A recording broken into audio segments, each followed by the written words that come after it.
लक्ष्मीनाथसमारम्भां नादयामुनमध्यमाम् अस्मदाचार्यपर्यन्तां वन्दे गुरुपरम्पराम् यदिराजाय विद्महे श्रीभाष्यकाराय धीमहि तन्नो रामानुजाय प्रचोदयात् ஆழ்வார்கள் திருவடிகளே சரணம் பெருமானார் திருவடிகளே சரணம் ஜெய திருவடிகளே சரணம் யோ நித்யமச்சுதபதாம் புஜயுக்மருக்ம व्यामोगदस्ततितरानरुणाय मेने अस्मद्गुरोर् भगवतोऽस्य दयैक सिद्धो रामानुजस्य शरणं शरणं प्रपद्ये நீரார் கடலும் நிலமும் முழுதுண்டு ஏலாராலும் விளங்குகின்றே விழுந்தாய் சீரார் திருவேங்கட மாமலை மேயாராம் தேடியே கருளாயே. எல்லாம் வல்ல ஏழுமலையான் பெருங்கருணையால் 4000 திவ்ய பிரபந்த பாசுர பதிவேற்றங்களின் வரிசையில் இன்றைக்கு 2199வது நாள் பாசுர பதிவேற்று. திருமங்கையாழ்வாருடைய வெள்ளி திருமொழியிலே 8ஆம் பத்திலே வரக்கூடிய 5ஆம் திருமொழியுடைய 8வது பாசுரம் 748வது பெரிய திருமொழி பாசுரம். திருக்கண்ணபுரம் பாசுரத்திலே இது 48வது பாசுரம்.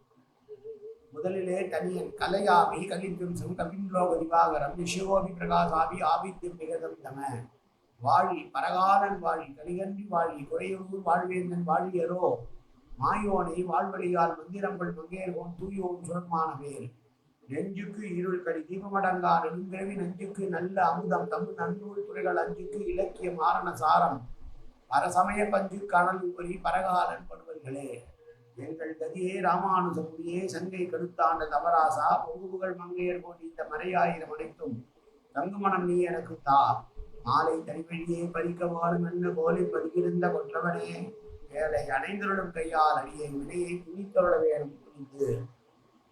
748வது பெரிய திருமொழி பாசுரம். முழுது இவ்வையகம் முறைகட மறைதலும் முனிவனும் முனிவு எய்தி மழுவினால் மன்னர் ஆறுயிர் பக்திய மைந்தனும் பாரானால் ஒழுகு நுண்பணிக்கு ஒடுங்கிய பேடையை அடங்க வஞ்சிறை கோலி தழுவு நல்லருள் தனிநீர் கடியதோர் குடிவினை அறியேனே. பரகாலநாயகி மீண்டும் பிரிவினால் புலம்புகிறாள். என்ன சொல்லுகிறாள்?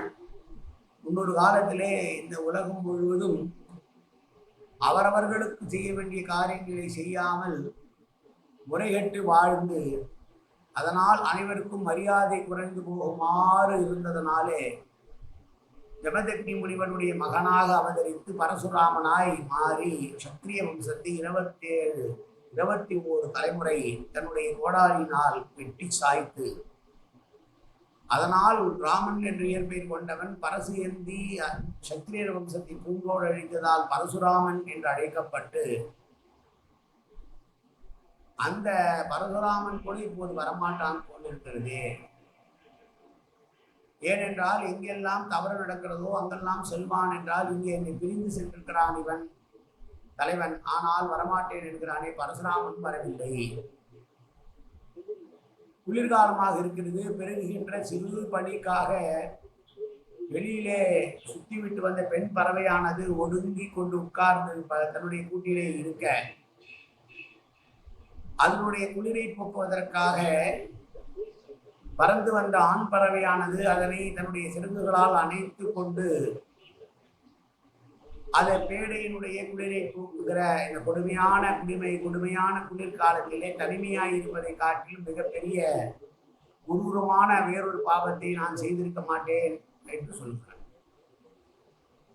உலகத்திலே தங்களை யாரும் எதிர்க்க முடியாது அழிக்க முடியாது என்று கொழுத்து திரிந்து கொடுமையாற்றி வந்த அரசர்கள் பலர் வாழ்ந்து வந்தார்கள்.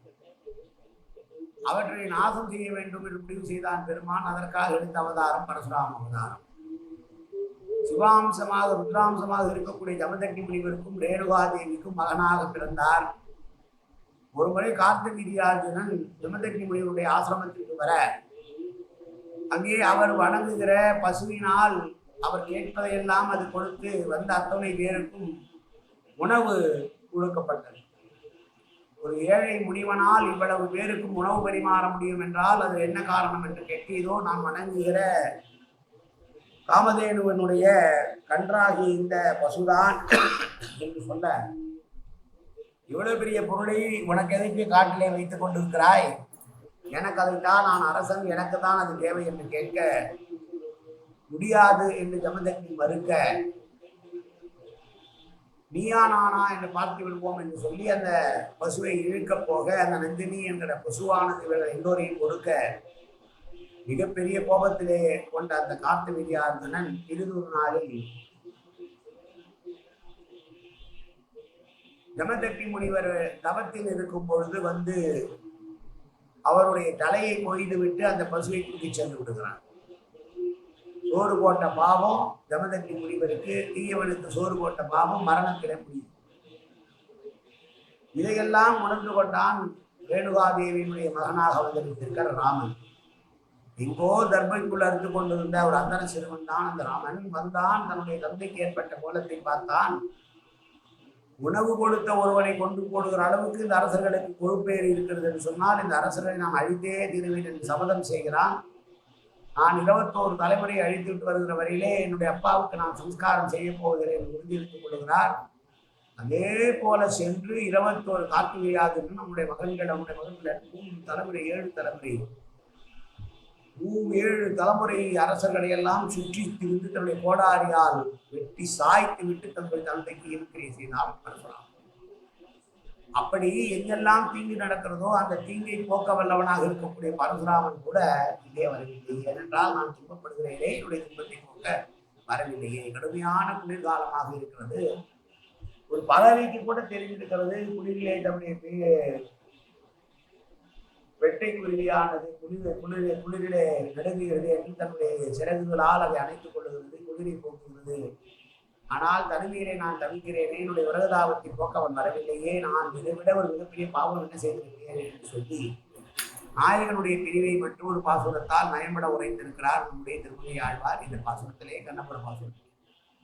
மீண்டும் ஒருபடி பாசுரத்தை சேமிக்கலாம். முழுது இப்பையகம் முறைகட மறைதலும் முனிவனும் முனிவெய்தி மழுவினால் மன்னர் ஆறுயிர் வப்பிய மைந்தனும் பாரானால் ஒழுகு நின்பணி ஒடுங்கி பேடையை அடங்க வன்சிறை கோழி தழுவு நள்ளிருள் தனிமையில் கடியதோர் பொடிவினை அறியேனே. காயேன வாசா மனசேந்திரவா உத்யாப்தனாவா பிரகதேன சுபாவாது கரோமி எந்த சகலம் பரஸ்வீசிமன் நாராயணாயேனி சமர்ப்பயாமி. உடலாலும் உள்ளத்தாலும் வாக்காலும் சகலவிதமான பாவங்களும் தோஷங்களும் நிறைந்ததாக உலகத்தினுடைய இருந்த போதிலும் அடியேன் செய்கிற நல்வினையோ தீவினையோ அத்தனையும் கமலமலர் பாதங்களில் சமர்ப்பிக்கிறேன் கண்ணா. காத்தருள்வாய் கண்ணா, ஏற்றுக்கொள்வாய் கண்ணா. எப்போதும் உங்களுடைய திருநாமம் என்னுடைய நாவிலே கண்ணா கண்ணா என்று வருவது கருணிவாய் கண்ணா. சர்வத்திர கோவிந்தாம் சங்கீர்த்தனம் கோவிந்தா கோவிந்தா கோவிந்தா கோவிந்தா கோவிந்தா கோவிந்தா கோவிந்தா கோவிந்தா கோவிந்தா.